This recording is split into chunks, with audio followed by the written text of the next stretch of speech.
NBA and NHL props galore. Got a game tonight, got a game tomorrow. We're here to break down all of the props for you. Welcome to Props and Parlays Today. I'm Andy from WagerTalk.com, being joined, as always, by my fellow prop master, Andrew McGinnis from WagerTalk.com. Andrew, we're just hoping to see a game 5. Just give us one game 5. Give us another couple chances to cash some props. So let's start with the NBA game tonight. Just can Dallas pull one out of there? You know what? Is this the game that Boston kind of mails in so they can win on their home court? Do they complete the sweep?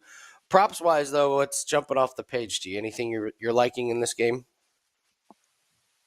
Yeah, it's sad when in both finals we're just hoping for one more game. Not a game 7, not a game 6, just one more game. Give us a game 5. A few things that stick out to me, but I'll start with this one. I'll throw it back to you. We can kind of go back and forth a little bit here.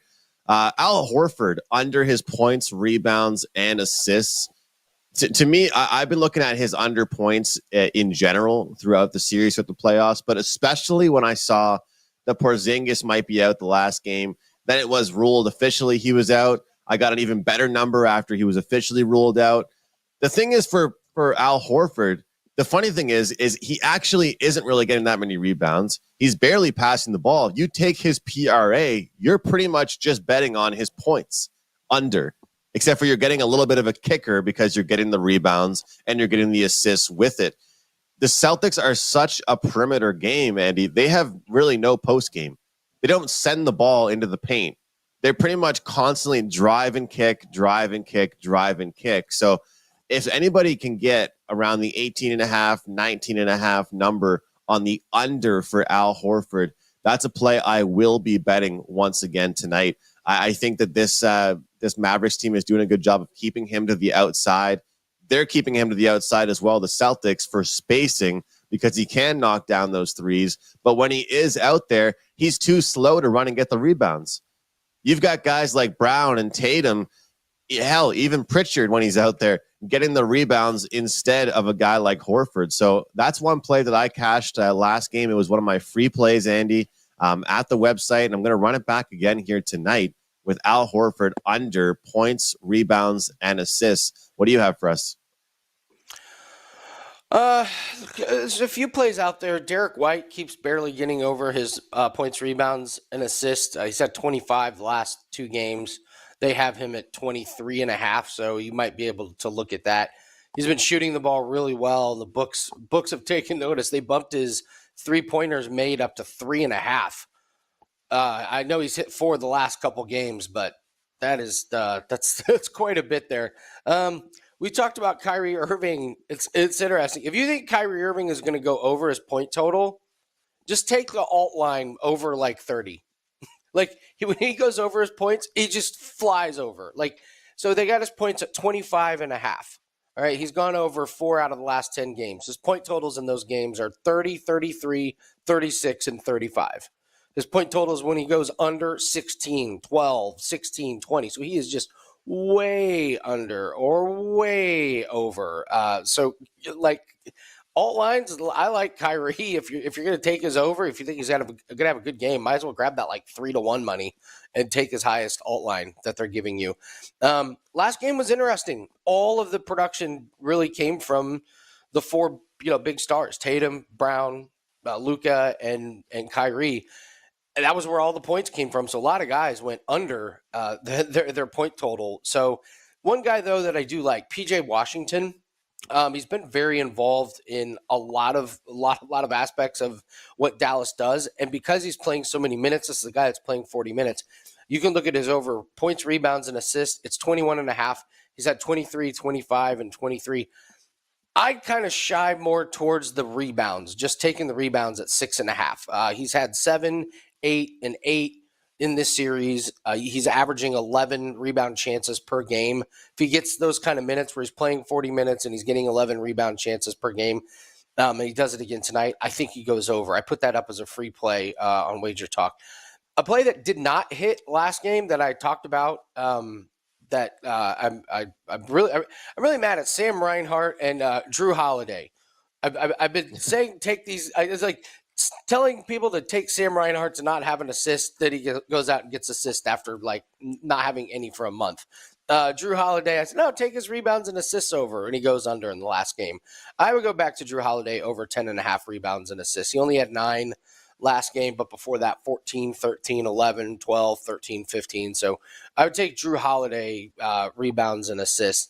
I would tread a little bit. I would tread a little bit careful with the big name guys in this game. Like, even though Luka had 27 points, they're putting his PRA number so high that he's actually gone under in 2 out of 3 games, and he's gone under by quite a bit. Like, they have it at 50.5. He only had 39 PRA last game. He had 41 in game 1. He's clearly not 100%. Now, that being said, closeout game, probably going to play as many minutes as possible. However, if Boston gets out and they're up big in the fourth quarter with how injured he is, they may pull him to not put any more wear and tear. But up until then, I would think he would kind of go over. So Luka, I think I'm playing under points, rebounds, and assists. I do really like the PJ Washington rebounds. I think that's kind of my favorite. They tricked me on the Daniel Gafford. I thought Gafford had kind of pulled away from Lively in terms of minutes, and last game that was just not the case. Derek Lively was one guy that did fly over his points, rebounds, and assists, flew over his points, flew over his rebounds. So if Lively gets that many minutes, he's going to do the same thing tonight. So if you believe that Lively now has the upper hand over Daniel Gafford as far as minutes and as far as what the coaching staff from Dallas believes, then yeah, go right ahead and take Lively over there. So right. I like that PJ Washington one, Andy, quite a bit. I like that PJ Washington. Yeah, one. he's 40 minutes on the court. He's just going to accidentally fall into, going over, his stat. It's true. When you look at these guys' minutes and you're going, okay, he's a forward. He's playing 40 minutes. The ball is just going to randomly bounce to him, throughout the game. So the rebounds is pretty good. So I don't know. Right. What do you think, man?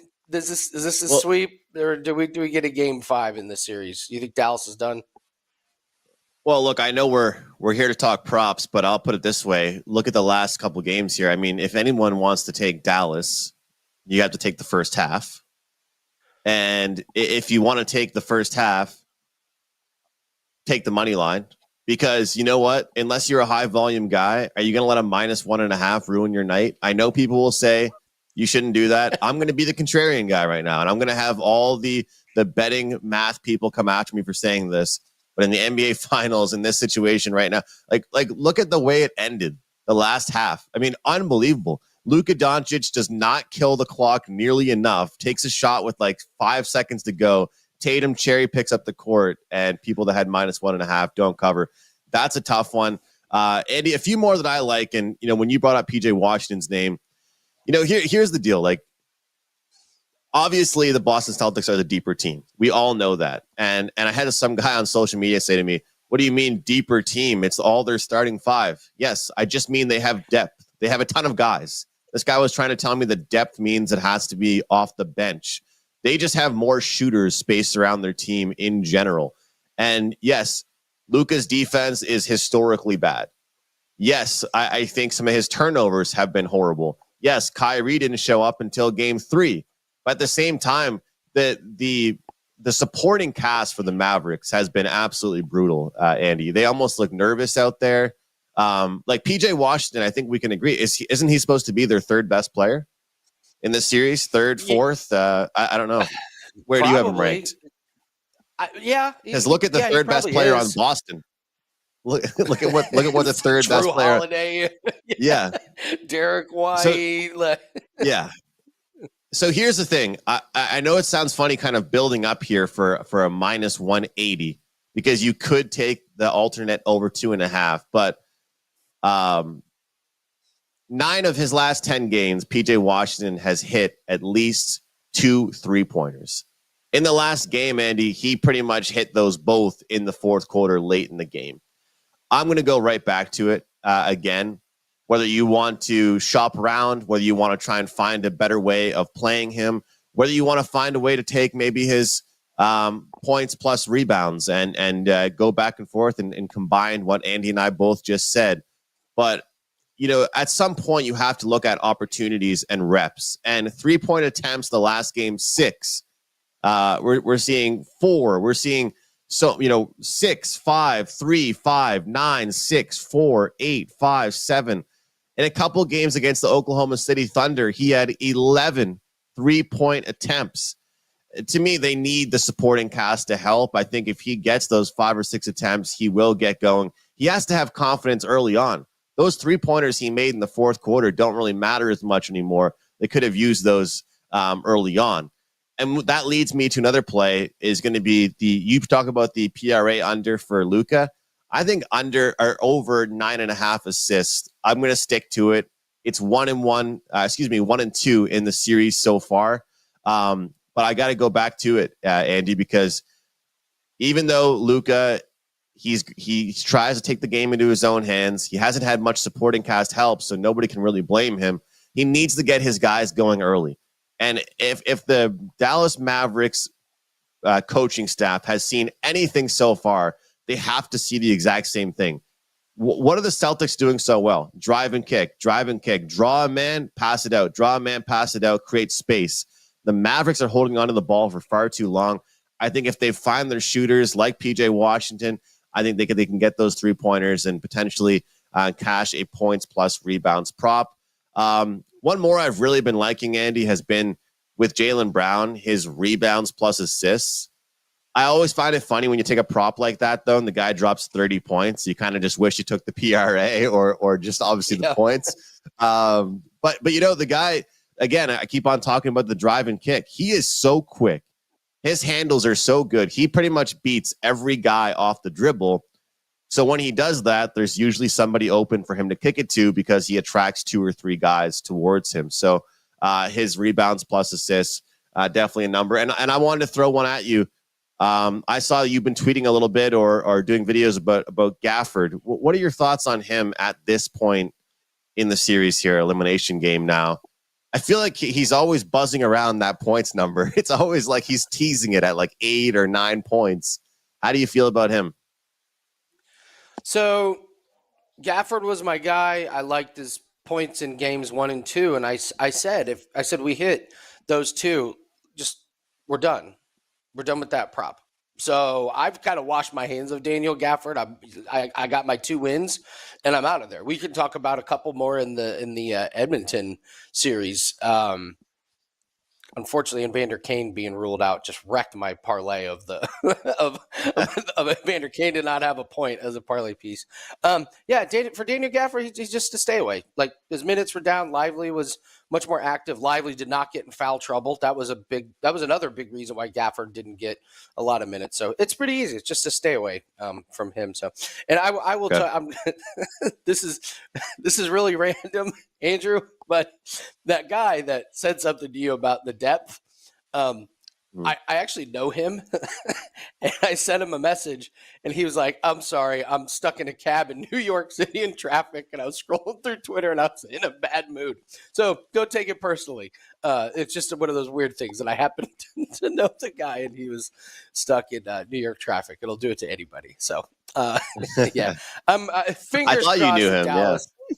I did, yeah. Fingers crossed that Dallas pulls out another one. But yeah, I think those are probably the best. I like the rebounds for PJ Washington, couple years, and I think that's probably the best way to attack the NBA Finals game. So if you guys could please hit the like button, leave us a comment, tell us what you agree with, disagree with, what props you're liking in this one. If you think the series is going to be extended, let us know what you think down in the comment section. If you have not subscribed to the channel, go ahead and do that. Breaking down baseball games every day. We got big soccer week coming up, couple weeks coming up. So a lot of information and a lot of good ways to help build the bankroll at WagerTalk's YouTube channel. So go ahead and subscribe. That way you get notified when all the videos come up.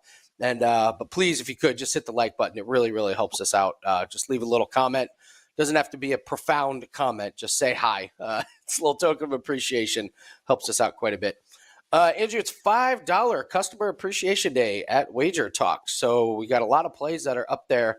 I've got a $5 NHL play, so you can grab that play. It's good for the game tomorrow. Having a fantastic NHL year.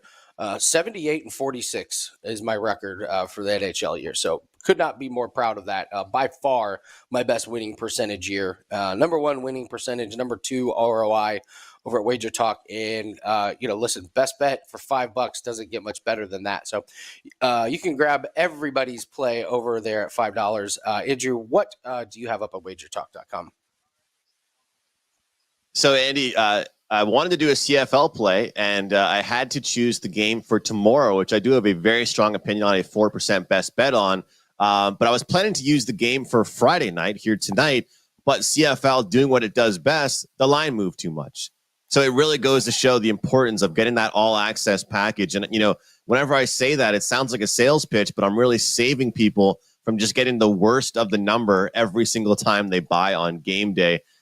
We try and do those parameters. We give out these plays, especially in point spread sports. But if you're buying on game day and you trust that I'm going to be able to get the best number for you, you most of the time have to be buying on Monday, Tuesday, or Wednesday. In certain situations it's different, but if I'm going against the move, but yeah, tomorrow, $5 CFL 4% best bet. It is a side play. Cannot wait for that one. Had a good profitable start in week one. We did lose the big one yesterday, but we'll move on and try and get another winning week here in week two. So guys, watch out for that $5 customer appreciation play, 4% Saturday football. If you guys, I get it, CFL is different, but if you want to bet some football this weekend, join me for just $5. Love it. Let's talk a little NHL. What's your overall take on this series? I know you said that you've been concentrating more on props as opposed to the individual games. What are you seeing here? I'm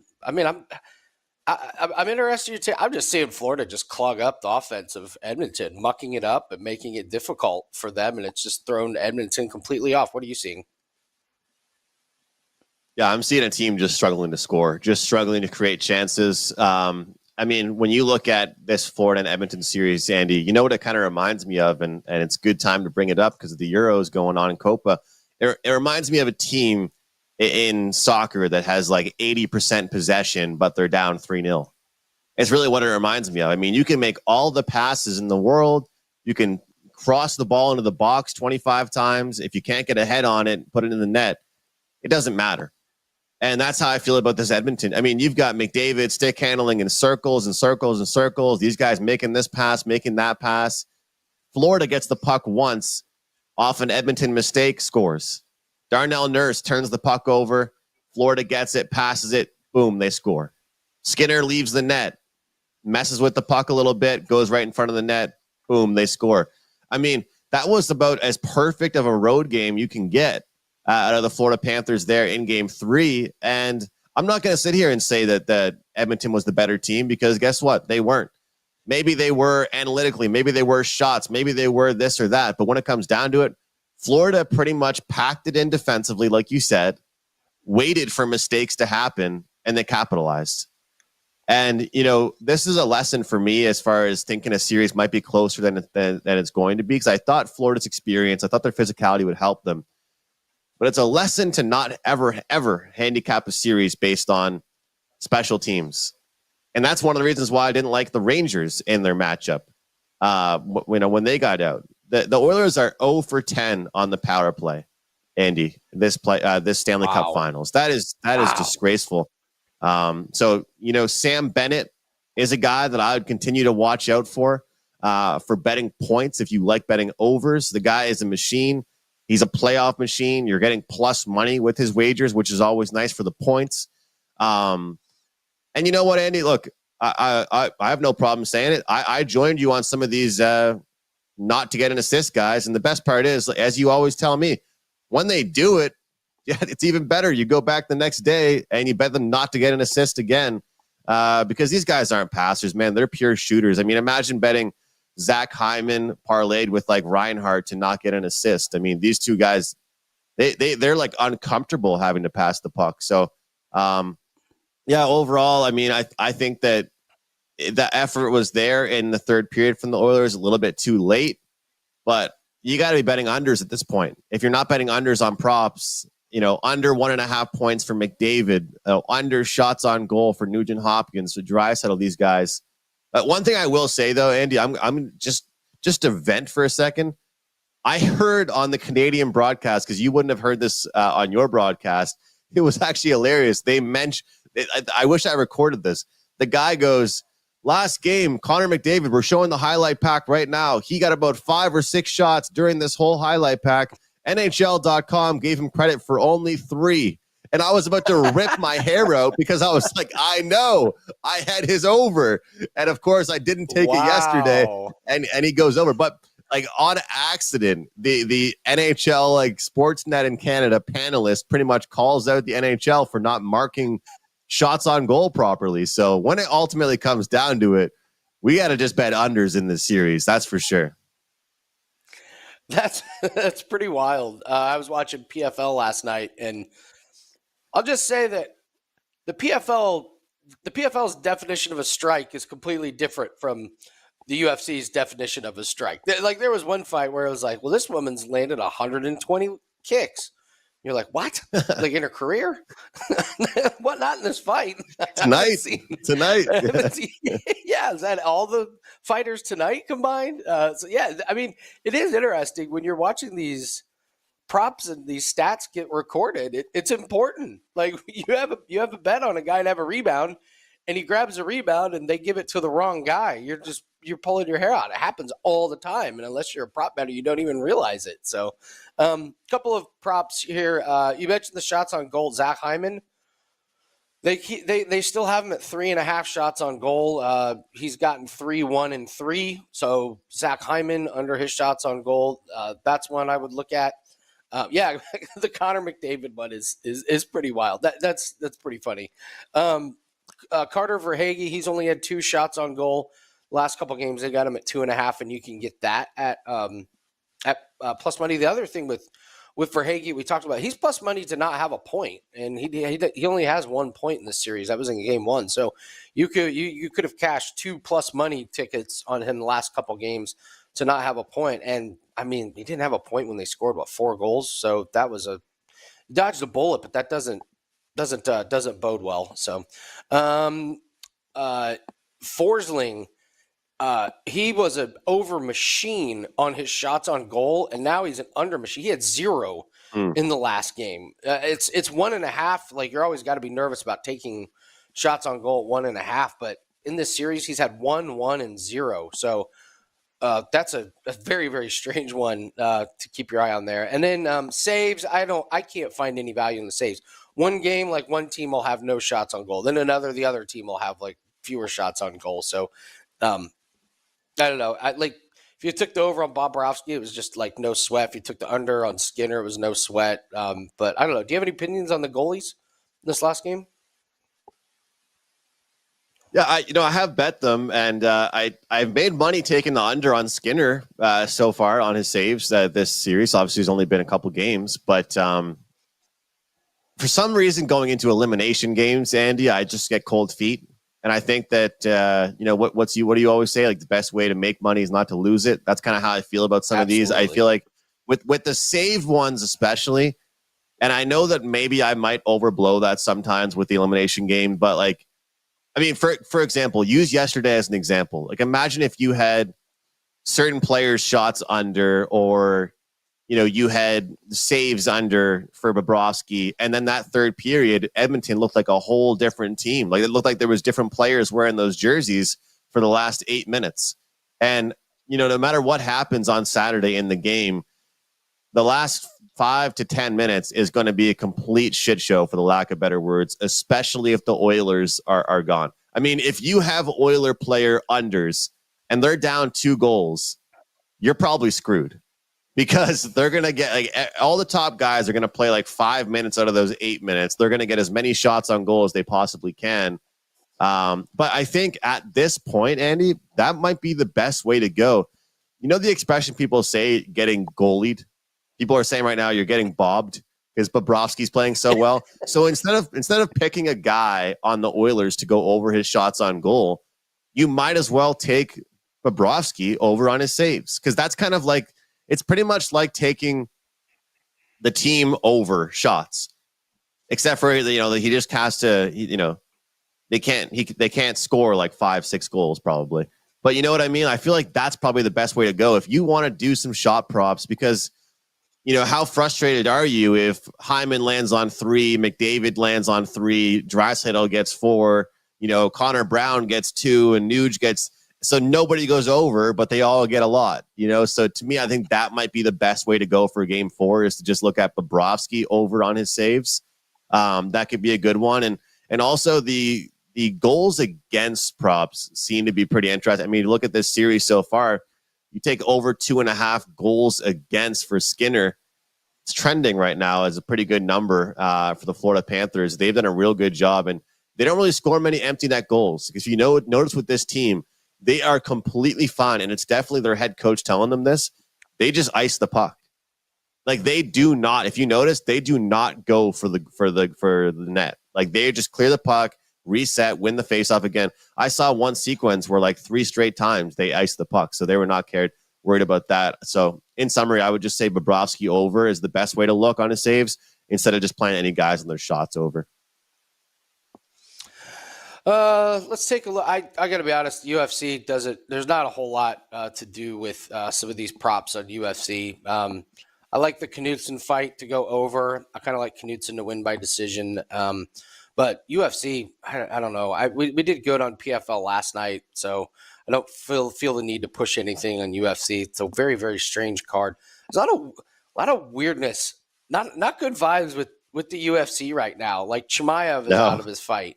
Conor McGregor, like, stunningly is out of that. Like, that was the parlay, Andrew, was the McGregor fight not to happen parlayed with the Tyson Paul fight not happen. That would have been the easiest play in the in the world to make. So yeah, I don't know. There's something's off with UFC right now. They're very chaotic. That UFC 300 card, I know that UFC 300 card was awesome. Man, it feels like there was a chain reaction with that sport. Like it was such a great card. They went all in, and then now they're just struggling to put together fights and everything. Like, it probably would benefit them if they just were like, you know what, we're taking 3 weeks off, no fights. we need a reset. I think they had too many good fights. They had too many good guys all in action at once, and now they're trying to scramble for fights, and they're like, holy shit, this guy just fought like last month. This guy just fought like 2 weeks ago, and they're trying to find. Yes. So who's the guy that steps up every time? Alex Pereira. He's always there. Pereira is just always there. He's ready. He's ready to go.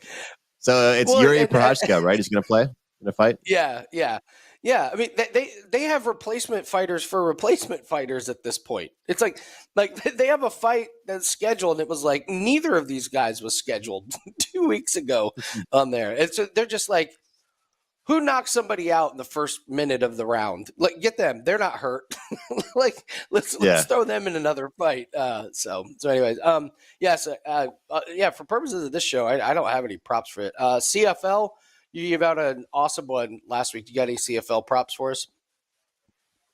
Yeah, we cashed with James Butler, and he ended up being the leading rusher in week 1. So that's always a good feeling to start out 1-0 on the show, at least with the props. We're going to go back to the rushing yard market here, Andy. What we're going to do is going to take a look at Walter Fletcher from the Montreal Alouettes tonight on the road in Edmonton over his 51.5 number. So last season, the Edmonton Elks were the dead last team as far as their against the run numbers. And it wasn't even close. Like, they were the worst team against the run by like 250 yards. Compared to the second worst team. They gave up a lot on the ground, and it really pieced them up. And that way it opened up, the passing game for other teams as well. But they really can they just create too many holes. And I think that when you look at Fletcher, he didn't get that many opportunities last week, but I really think he will bounce back. I think he will get his opportunities. And you take a look at Edmonton in week 1, their rushing defense looked good. I'll put it that way. It looked good. But as I was saying to you before the show, the running back that they were going against had 18 carries for 1.8 yards per carry. So, I don't think that running back is going to do that ever again this season, right? So I think that Saskatchewan knew the game plan. They knew to try and run the ball. It didn't work, but I still think that's the best way to go, is to take the over on rushing yards over the Edmonton Elks. Sorry, I don't know if you can hear that. My dog is going crazy right now. I don't know if the mailman's coming by or anything like that, but Walter Fletcher, let the dog speak. We're dog friendly on Montreal Alouettes running back Fletcher over 51.5 rushing yards. Love it. Love it. Once again, guys, it is $5 customer appreciation day over at WagerTalk.com. I have a $5 NHL best bet that is up 78-46 this season, looking to close out. Potentially could be the last bet of the season, Andrew, if nothing changes. So it'd be nice to cap off the season with a winner. Just we've been in the positive like the entire season, and I'm really, really happy and proud of it. So number one, winning percentage. Number two, ROI. So I got up the percentages on those plays. I did them all at 2% throughout the year. So I'm number one in winning percentage, but number 5 in units. I was like, why didn't I just put them all Eddie, you had a great year, man. Congratulations. Congratulations, I man. It was a great year. Great year. Yeah, it was good. It was a lot of fun. So, and Andrew's got $5 play up at WagerTalk.com as well. If you have not hit the like button, please take a minute. Go ahead and do that. Leave us a comment. Tell us how you're doing. Tell us what your best bets are for the weekend. Always love hearing from you guys. So that's going to do it for us. Listen, if you're not having good reads on these NHL and NBA games, and you're thinking that these games and these series are going to be over soon, don't force anything. I know everyone's itching to try and play some plays, but let's practice good bankroll management. Not force any plays just because it might be the last game of the season. So a lot of ways to make money, and we're here to walk you through all of that. We'll be back on Monday to talk about everything that happened over the weekend. We'll do some bankroll reset talk, and we'll go over a bunch of more props and parlays. Thanks for joining us. Good luck on your bets. We'll see you every Monday on Props